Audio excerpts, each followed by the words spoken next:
Nous sommes lundi 15 août, jour férié, et si je puis me permettre ce jeu de mots, pour les oignons, l'ail, aujourd'hui la messe était dite. Mon épouse a procédé à la récolte et je pense qu'il est intéressant de jeter un œil sur ce qui a été obtenu. Pour ceux qui ont suivi les différentes vidéos depuis le début, il s'agit de la parcelle où l'oignon échalote avait été cultivé en alternance avec un semis de carottes. L'ail, de son côté, ayant été planté en interrang dans les fraisiers.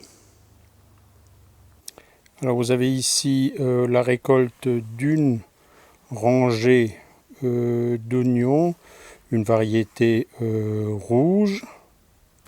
Alors pour des oignons plantés directement dans le foin sans aucun travail, donc je rappelle, la terre n'a pas été travaillée, il n'y a eu aucun nettoyage sous forme de binet pioché, etc. Je trouve que le résultat est tout de même, en cette année qui n'était pas glorieuse, tout à fait intéressant. Alors bien sûr, il y a un certain nombre d'oignons qui sont un peu moins gros, mais je mets volontairement ma main pour que vous puissiez apprécier la taille moyenne de ces oignons. On va les laisser sécher quelques jours, les nettoyer, et il s'agira de vérifier, mais je suis assez confiant par rapport aux années précédentes, le fait que cette culture dans le foin ne nuit pas à la conservation. Jusque-là, pas de problème. 2016, année particulière. La réponse, je vous la donnerai au printemps. Du côté des oignons jaunes, c'est un peu plus spectaculaire. Donc là, je ferai un gros plan et vous pourrez apprécier la taille réelle.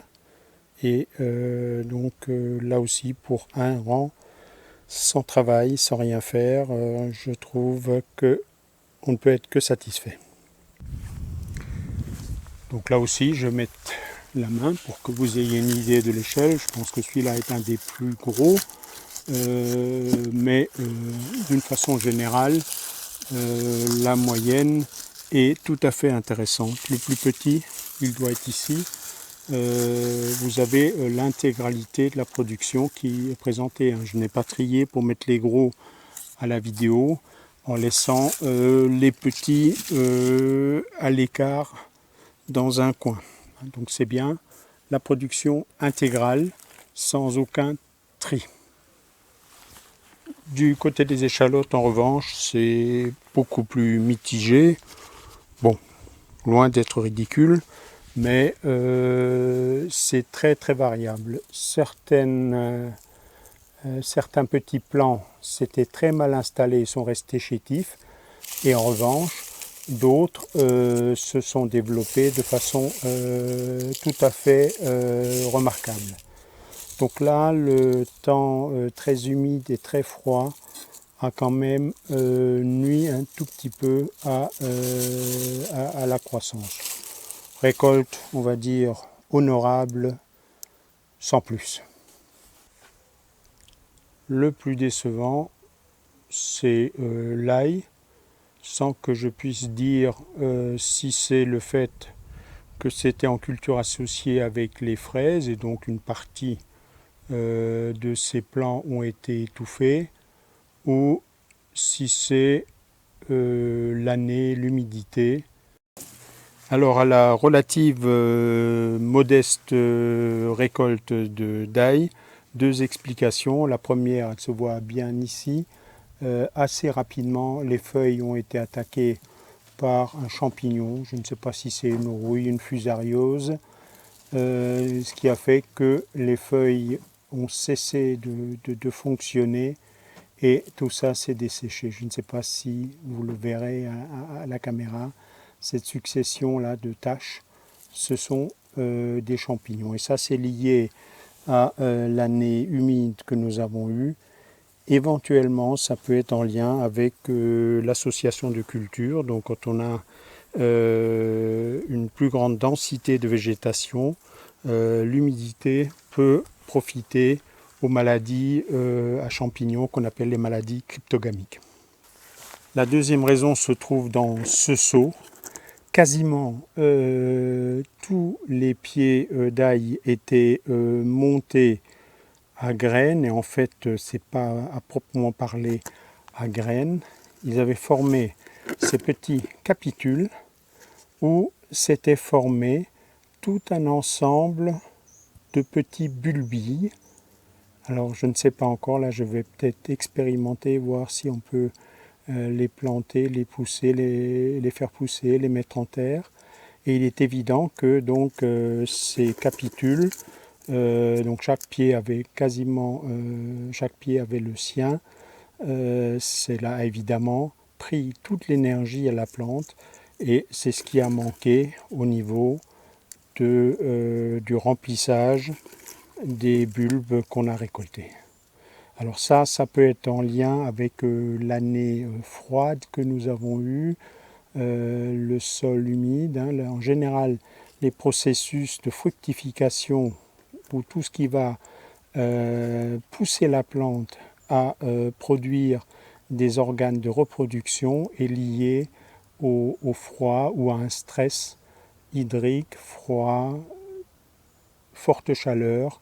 Tous ces stress-là peuvent déclencher la production d'organes de reproduction chez la plupart des plantes. Alors en fait, j'avais oublié une petite partie de la production qui était sur une autre table, pour que vous ayez une supervision objective de tout ce qui a été produit par cette parcelle. Je le rajoute vite fait. Et encore ces oignons rouges qui n'ont plus de feuilles, donc on n'a pas pu mettre en botte. Alors pour terminer sur cette récolte d'oignons, voilà ce par quoi il aurait fallu commencer, la façon de récolter. Donc je rappelle que ces oignons ont simplement été repiqués à travers le foin, sans même ouvrir de sillon et sans même ouvrir de petits emplacements autour de l'oignon, et puis se sont développés. Quelques adventices, mais beaucoup moins que si on ouvrait des sillons. Alors sous le foin, comme je l'ai déjà indiqué un certain nombre de fois, le terrain est meuble, et donc la récolte de ces oignons est une facilité déconcertante. Il n'y a même pas à tirer, juste à soulever, et les oignons s'arrachent. On se demande d'ailleurs comment ces oignons de cette dimension se nourrissent à partir de ces quelques petites racines. Et je suppose que vous voyez venir mon raisonnement si vous avez regardé les vidéos précédentes. C'est tout simplement que ces racines sont en relation avec tout le réseau des filaments de champignons du sol, et que ce sont ce réseau de filaments qui n'a pas été perturbé par le travail du sol qui ramène les éléments nutritifs vers les racines et donc vers la plante. Allez, vous voyez l'oignon qui s'est développé, vous tirez, je pourrais prendre un petit fil. Celui-là résiste un peu plus, voilà. Et donc voilà comment se fait la récolte de ces oignons sur les trous qui sont formés ainsi naturellement par la taille des oignons. Il est possible de faire un semis, par exemple des haricots. C'est ce que j'ai fait sur une récolte précédente, juste à droite, et on peut y jeter un coup d'œil. Voilà donc ici ces haricots nains semés en poquets de 2 ou 3 dans les trous laissés suite à la récolte des oignons. ou ici c'était les échalotes, mais le principe est exactement le même. Donc toujours optimiser le résultat, minimiser le travail, c'est la démarche fondamentale dans le potager du paresseux. Dimanche 21 août, toujours dans ce regard sur la récolte, la production, la productivité du potager du paresseux. Ceux qui ont vu les visites virtuelles reconnaîtront l'endroit. Nous sommes ici sur les framboisiers, les rangées de framboisiers plantées durant l'hiver, donc pour certaines rangées juste avant l'hiver et pour d'autres juste à la sortie de l'hiver, sans aucun travail bien sûr, directement dans la terre. Et donc je vous propose de regarder un tout petit peu ce que ça donne en termes de récolte. Donc un petit coup d'œil sur ce premier pied où vous pouvez donc voir toute une série de framboises de taille tout à fait honorable. Ici encore, là, etc. Donc on en cueille là à peu près tous les jours. D'autres pieds sont plus en retard, hein, donc ils ont sorti bien plus tard et donc ne portent pas de récolte cette année. Mais ils se développent de façon tout à fait intéressante. Ici de nouveau un pied qui est donc entré en production. Ou encore ici, hein, il suffit de soulever un peu, un certain nombre de fruits qui sont prêts à être cueillis et d'autres qui ne vont pas tarder à mûrir. D'autres pieds se sont tellement bien développés qu'ils se sont couchés sous l'effet du vent, ils ont même été arrachés, alors qu'ils allaient commencer à produire. Ça, c'est bien entendu parce que je suis en retard au niveau du palissage et de la mise en place de fils pour les soutenir. Je le suggérais la dernière fois, hein, donc cette orangée-là est celle qui est plantée dans des feuilles de noyer enrichies ensuite avec des tontes de gazon au printemps. Et donc je disais qu'elles sont en retard, mais que sans doute il y aurait une belle production. La voilà, hein, donc je ne vous ai rien promis de trop. Ah, il y en a un qui est tombé, je vais le manger. Et des fruits tout à fait appréciables et dans leur qualité et bien sûr en ce qui concerne la taille. Alors comme je ne doute pas que vous allez être un certain nombre à m'imiter, et c'est tout le plaisir que je vous souhaite. 2-3 astuces qui vous serviront peut-être ou pas pour récolter. La première chose, je me suis confectionné ce petit gobelet accroché autour du cou pour avoir mes 2 mains libres.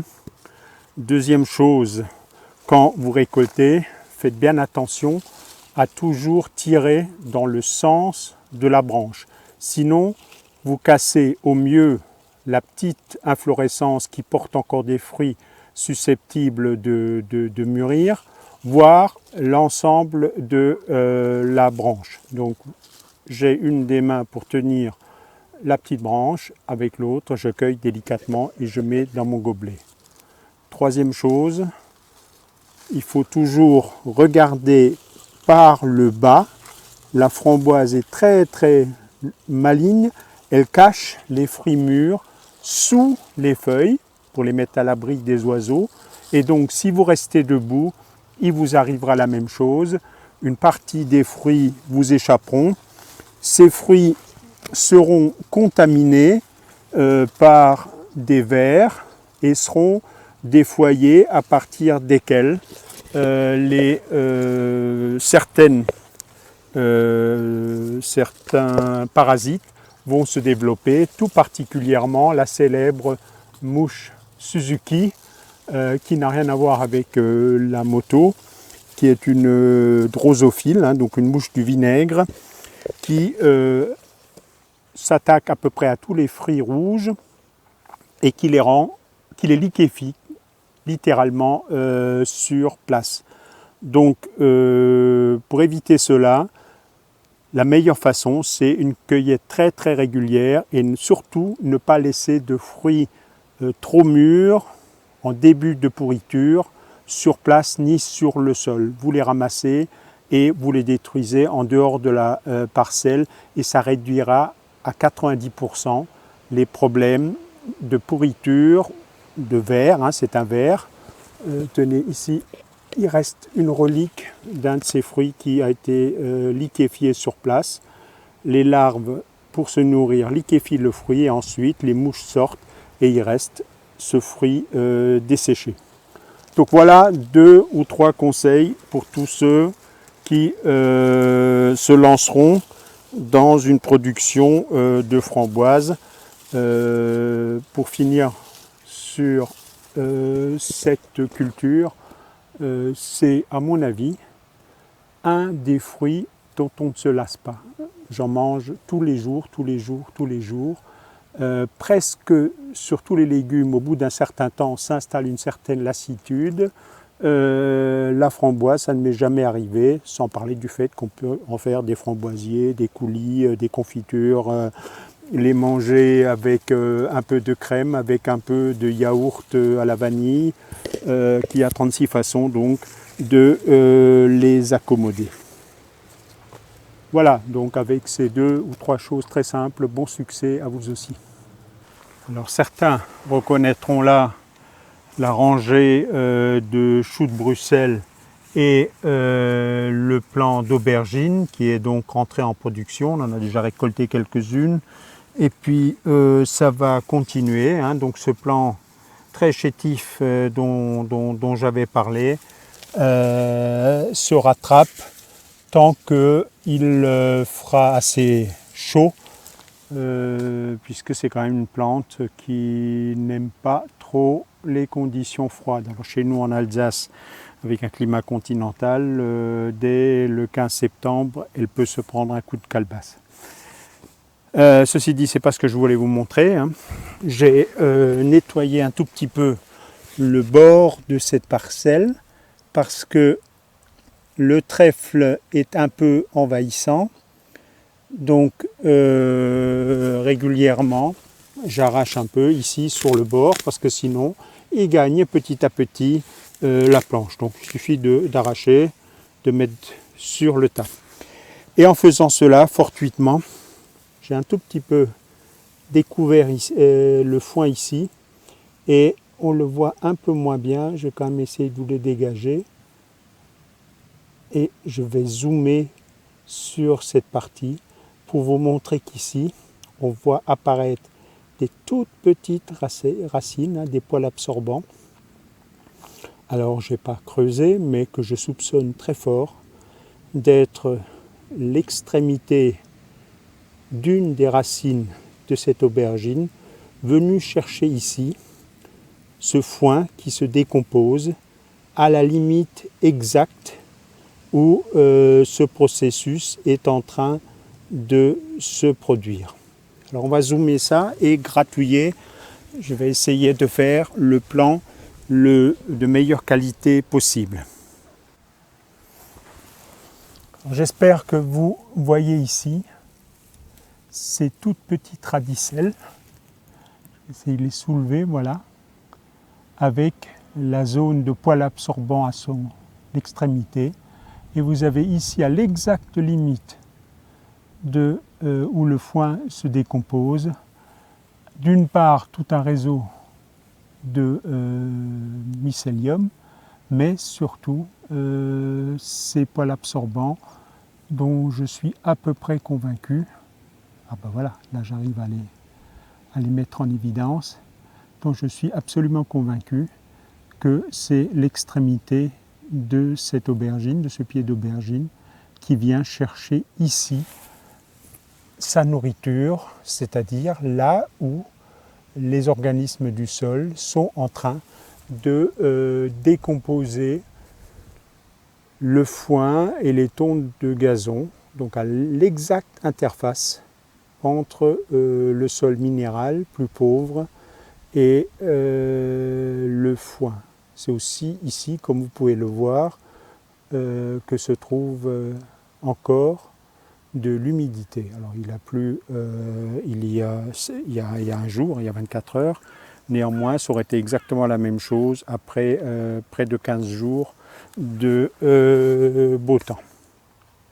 Dans la même veine, hein, vous reconnaîtrez ici les plants de potiron qui n'ont cessé de se développer et d'envahir tout l'espace. Je vais m'approcher pour que vous puissiez voir la taille de ces machins. Voilà. Donc là, c'est tout à fait positif par rapport à l'évolution de la récolte, mais ce n'est pas ce que je voulais vous montrer. Là aussi, coup de zoom. Et qu'est-ce qu'on voit? Ben, on peut voir ici à plusieurs nœuds tout un système de racines qui se sont développées. Alors je vais les arracher, tant pis. Vous voyez l'ampleur que ça prend ici sous le foin. Pour plonger, là encore, dans le foin au niveau du sol, hein, juste à l'interface foin-sol, c'est là que le foin reste humide et où les organismes, les bactéries, les champignons le décomposent. On pourrait donc dire que c'est un tout petit peu l'usine à engrais naturel à partir de la biomasse de ce système-là. On a une couche de foin sec et malgré tout, je vais gratter, ah ben je l'ai arraché malheureusement, vous ne verrez pas, je vais essayer de retrouver, hein, là j'ai cassé la racine, je vais creuser un peu plus loin pour essayer de la retrouver, voilà, la voilà, et là encore, à l'interface, vous voyez qu'ici il y a du sol, ici il y a le foin, à l'interface précise entre le sol, dont vous pouvez apprécier à quel point il est devenu grumeleux, hein, je le sors tout à fait par hasard, hein, à cet endroit-là, j'ai rien préparé, rien prémédité. Vous voyez comment ce sol de prairie, qui reste encore clair, hein, donc ça veut dire qu'il n'est pas très riche en matière organique, en substances humiques, mais on voit déjà à quel point il s'est structuré, pour utiliser le jargon des agronomes, c'est-à-dire transformer ce qu'on peut comparer à du couscous. Voilà, hein, donc le bout, enfin un bout de cette racine apparu sur la tige de ce potiron qui s'était installé à cette interface sol, matière organique, donc là où se trouvent les éléments nutritifs issus de la décomposition. Donc retenez de cette petite improvisation que les plantes savent très bien se débrouiller pour se diriger leurs racines vers les endroits où il y a de la nourriture. Donc ici, dans cette vieille prairie, hein, donc je rappelle que ça a été converti au mois de mars-avril de cette année, toujours beaucoup de liserons que de temps en temps, quand j'y pense, j'arrache. Alors la caméra est sortie, on va en profiter pour lancer le petit couplet sur la décomposition de surface. Hein. Vous voyez ici ce que beaucoup de gens, majorité, hein, trouvent comme étant de la saleté, les épluchures de cuisine, un navet qui avait pourri, qui avait été attaqué sur pied, des épluchures d'oignons, qu'est-ce que c'est que ça? Ah bah des fans d'ail quand on l'a récolté, voilà, sachet de thé aussi, ici, donc voilà. Tous ces déchets entre guillemets sont de l'excellente matière organique. Ah ben ici Il y a même encore une orange qui avait pourri. Et je pars du principe que tout cela est de l'excellente nourriture pour les organismes du sol, qu'il ne faut pas ramener ça sur un tas, mais l'épandre sur toute la surface du jardin, de sorte à nourrir les organismes vivants un peu partout. Le compost est déjà de la matière organique débarrassée d'une bonne partie de son énergie, énergie qui a chauffé le tas de compost puis s'est dissipée dans l'atmosphère. Cette énergie, les organismes du sol en ont besoin, exactement comme nous. Là, il y avait aussi des mauvaises herbes, donc des adventices, des épluchures de melons ici. Donc tout cela, pour moi, a vocation à être décomposé en surface. Là, ce sont des salades montées en graines. Comme j'en ai de trop, je ne vais jamais utiliser toutes ces graines. Je les ai réparties ici. Bon, ça cache un peu, s'il y a des visiteurs, ils seront moins choqués ils ne sauront pas ce qu'il y a sous la salade. Donc pour rappeler que tout ça, à mon sens, doit être mis à disposition des organismes à la surface du sol, puisque tous les bons processus de décomposition de la matière organique sont aérobies, c'est-à-dire nécessitent la présence d'air. Donc toujours des couches pas trop épaisses, de façon à ce que l'air circule, et que ce soit les organismes aérobies, ceux qui ont besoin d'oxygène, qui se développent, et non pas des organismes qui n'utilisent pas l'oxygène et vont faire des décompositions. Ils décomposent également la matière organique, mais de façon anaérobie. En chimie, on appelle ça des réactions de réduction qui ne sont pas du tout favorables dans un système vivant. 21 août 2016, je ne résiste pas à la tentation de poser à côté de ce pied de courgette qui ne cesse de s'étendre. C'est celui-là même que vous avez aperçu dans des vidéos antérieures. Il poursuit pour l'instant sa croissance sans trace apparente de maladie. D'habitude sur les courgettes, enfin pas d'habitude, mais il n'est pas rare sur les courgettes d'avoir à l'automne des attaques d'oïdium. Pour l'instant, de ce côté-là, c'est nickel. La difficulté, c'est de trouver là-dedans les courgettes. Je vais filmer ce gros plan. Alors comme vous pourrez le voir là si j'écarte, sans trop faire de dégâts, il s'agit bien d'un seul et unique pied qui est parti dans différents rameaux avec des fleurs, des petites courgettes qui sont en train de se développer ici, d'autres là-bas derrière, d'autres encore là à droite. Donc ce pied à lui tout seul, faut pas que je l'abîme trop quand même.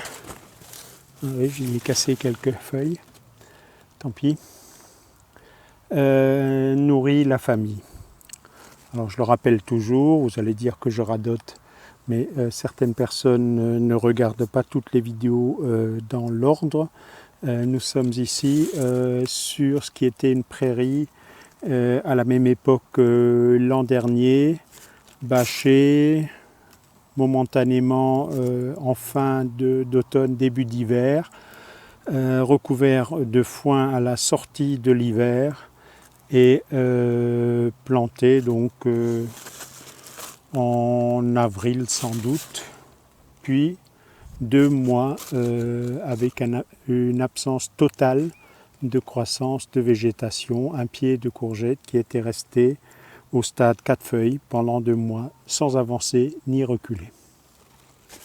Du côté des choux-fleurs plantés donc entre mon essai d'asperges, le développement n'est pas mal non plus.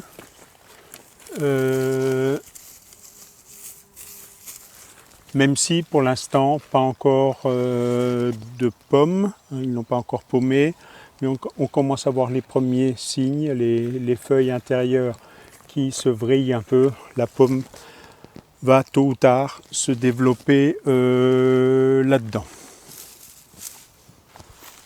21 août toujours, hein, le céleri est toujours aussi majestueux, dirais-je, même si pour l'instant les raves sont encore très petites, hein, donc il n'y a pas eu encore de formation de raves significative. Par contre, la croissance végétative est là, le vert foncé semblerait indiquer une forte richesse en azote et en azote nitrique, ce qui veut dire que sous cette couverture de matière organique, la décomposition turbine à fond.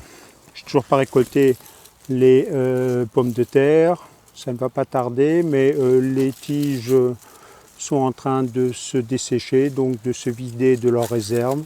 Donc je laisse encore quelques jours pour que les tubercules deviennent plus gros et plus matures.